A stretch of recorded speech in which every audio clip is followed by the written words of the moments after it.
Mesdames et messieurs, bonsoir et bienvenue à ce journal de ce soir. Et tout de suite, voici les grands titres.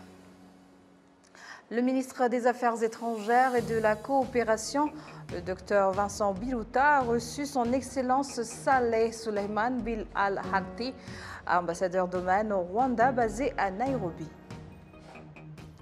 Le Rwanda s'est joint au Maroc pour présenter la candidature de Mme Louise Mushikiwabo comme secrétaire générale de la francophonie.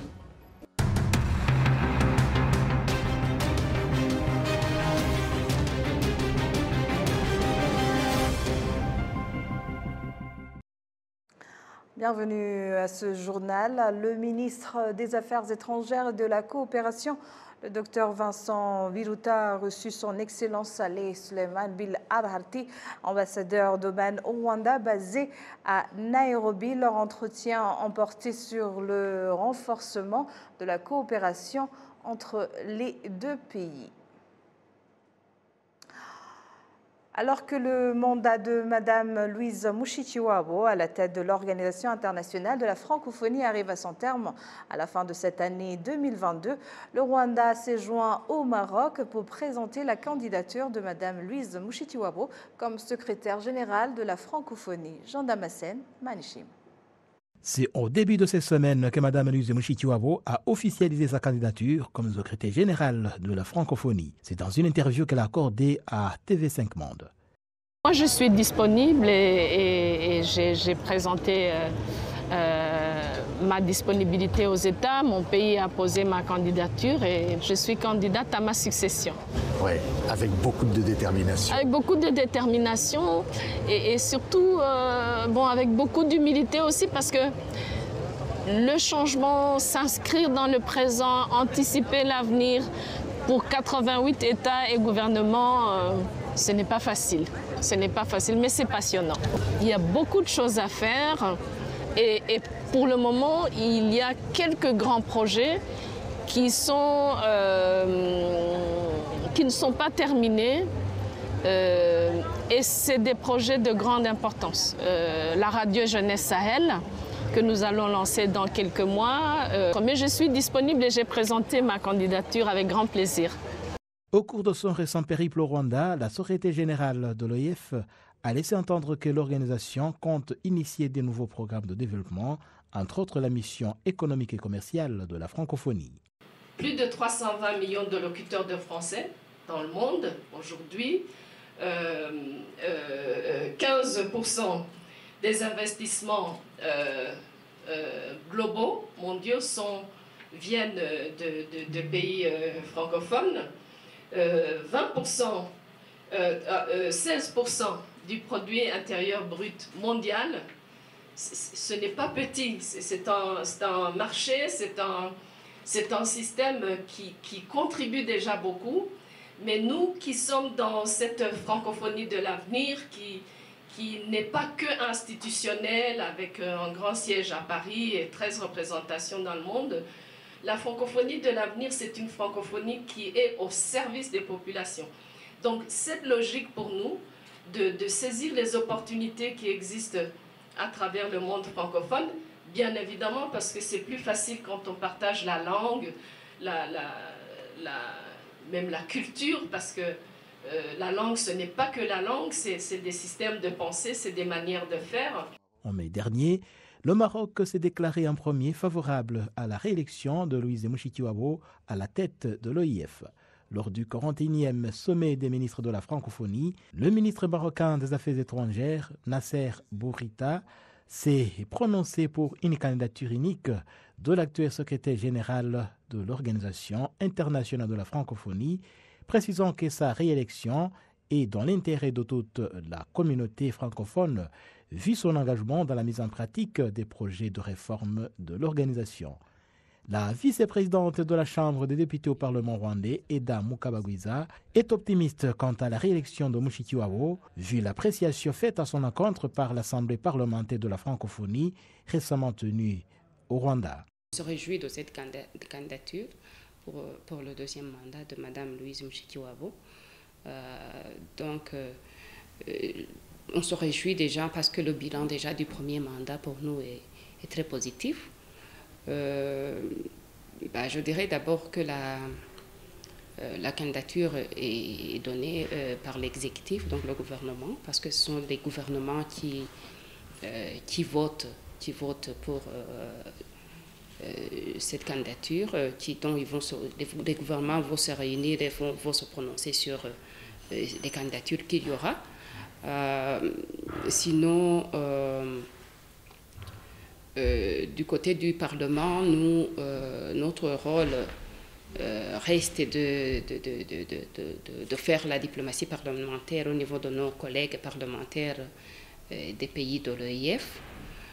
Donc nous pensons que déjà, au niveau des parlements, le fait qu'on se réjouit déjà de son bilan du premier mandat, déjà ça va nous encourager et nous permettre justement d'avoir même de quoi dire à nos collègues, nos collègues parlementaires de l'APF, l'Assemblée parlementaire de la francophonie. Donc pour nous c'est déjà bon, c'est une candidature à soutenir. Le bilan parle de lui-même parce que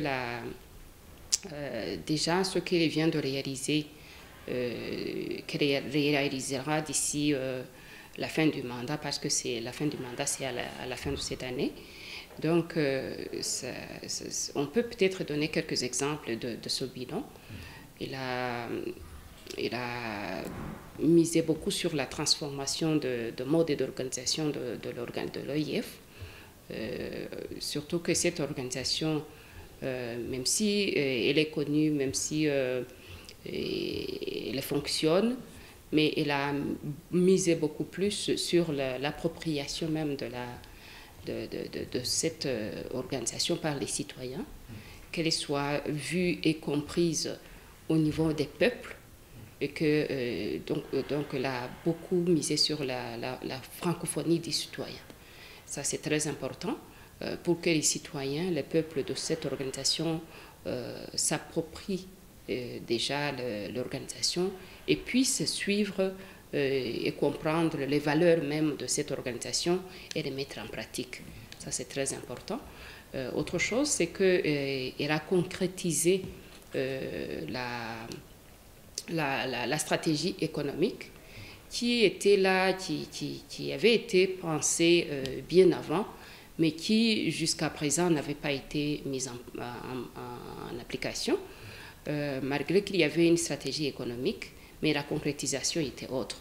Donc, il vient des gens de concrétiser ça, puisqu'il pense beaucoup à la coopération économique qui devrait aller de pair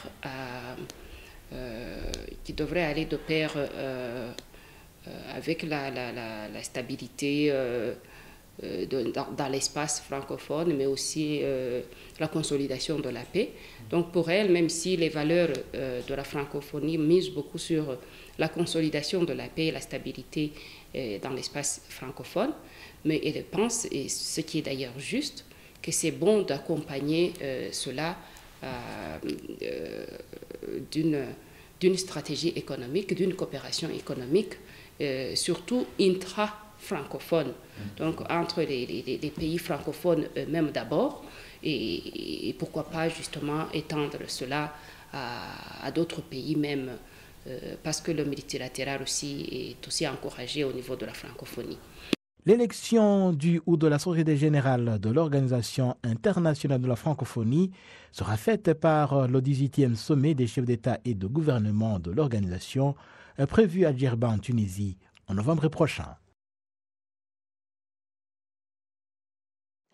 Les autorités de Kigali indiquent que bientôt un projet de gestion des déchets sera opérationnel dans la capitale afin de moderniser davantage l'urbanisme de Kigali.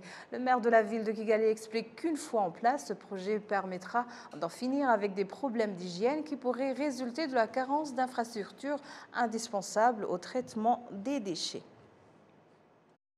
Nous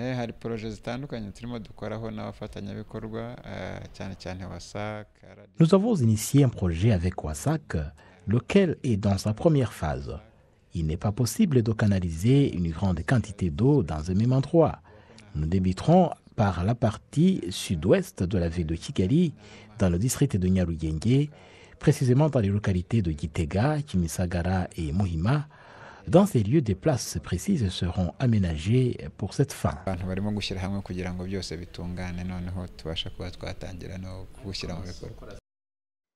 Des projets de ce genre ont pour objectif de moderniser davantage la capitale rwandaise et de faire en sorte que son développement aille de pair avec le bien-être social et la sauvegarde de l'environnement. Voilà, c'est tout pour ce soir et au nom de toute l'équipe qui a contribué à sa réalisation, je vous remercie moi-même Michel Iladukunda. Bonne poursuite des programmes et bonne soirée.